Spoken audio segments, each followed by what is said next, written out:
அனைத்து உறவுகளுக்கும் வணக்கம். நாம் இன்றைய வீடியோவில் பார்க்க இருப்பது விக்ரமுடைய நடிப்பிலே வெளிவந்திருக்கின்ற வீரதீர சூரன் திரைப்படமானது உலகளவில் 10வது நாளில் எவ்வளவு தொகையினை வசூல் செய்திருக்கின்றது என்பது தொடர்பாகவும், அதே போன்று 10 நாளும் சேர்த்தவாறு ஒட்டுமொத்தமாக ஒவ்வொரு பகுதிகளிலும் எவ்வளவு தொகையினை வசூல் செய்திருக்கின்றது என்பது தொடர்பாகவும், மற்றும் இந்த திரைப்படத்தினுடைய வெற்றி தோல்வி தொடர்பான விடயங்களையும் நாம் முழுமையாக பார்க்கக்கூடியதாக காணப்படும். அதன் அடிப்படையில் பார்க்கின்ற சந்தர்ப்பத்தில் தமிழ்நாட்டிலே 10வது நாளில் 2,95,00,000 ரூபாயினையும் 10 நாளும் சேர்த்தவாறு 33,15,00,000 ரூபாயினை வசூல் செய்திருக்கின்றது. கேரளாவிலே 10வது நாளில் 25,00,000 ரூபாயினையும் 10 நாளும் சேர்த்தவாறு 2,46,00,000 ரூபாயினை வசூல் செய்திருக்கின்றது. ஆந்திரா மற்றும் தெலுங்கானா பகுதிகளிலே 10வது நாளில் 7,00,000 ரூபாயினையும் 10 நாளும் சேர்த்தவாறு 1,82,00,000 ரூபாயினை வசூல் செய்திருக்கின்றது. கர்நாடகாவிலே 10வது நாளில் 12,00,000 ரூபாயினையும் 10 நாளும் சேர்த்தவாறு 3,31,00,000 ரூபாயினை வசூல் செய்திருக்கின்றது.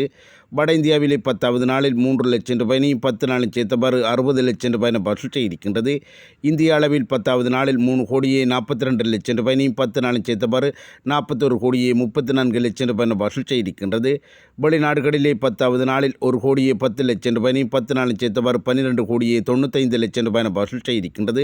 உலகளவில் வீரதீர சூரன் திரைப்படமானது 10வது நாளில் 4,52,00,000 ரூபாயினையும் 10 நாளும் சேர்த்தவாறு 54,29,00,000 ரூபாயினை வசூல் செய்திருக்கின்றது. இதற்கிணங்க ஷேராக 30,15,00,000 ரூபாய் கிடைக்கப்பெற்றிருக்கின்றது. ஆனால் இந்த திரைப்படத்தினுடைய தியேட்ரிக்கல் ரைட்ஸ் ஆனது 30 கோடியாக இருப்பதன் அடிப்படையில் பார்க்கின்ற சந்தர்ப்பத்தில் 10 நாள் நிறைவிலே 15,00,000 ரூபாயினை லாபமாக கொடுத்து ஒரு வெற்றி பெற்ற திரைப்படமாக அமைந்திருப்பதோடு, இந்த லாபத் தொகையானது மேலும் அதிகரித்து எவ்வாறு பார்த்தாலும் 10 கோடி ரூபாய்க்கு மேற்பட்ட தொகையினை லாபமாக கொடுக்கக்கூடிய சாத்தியக்கூறுகளும் அமைந்திருக்கின்றது என்பது போன்றுதான் சமகால தகவல்கள் வெளிப்படுத்தப்பட்டது. இது தொடர்பான தங்களுடைய கருத்துக்களை கமெண்ட் செக்ஷனில் தெரிவித்துக் கொள்ளுங்கள்.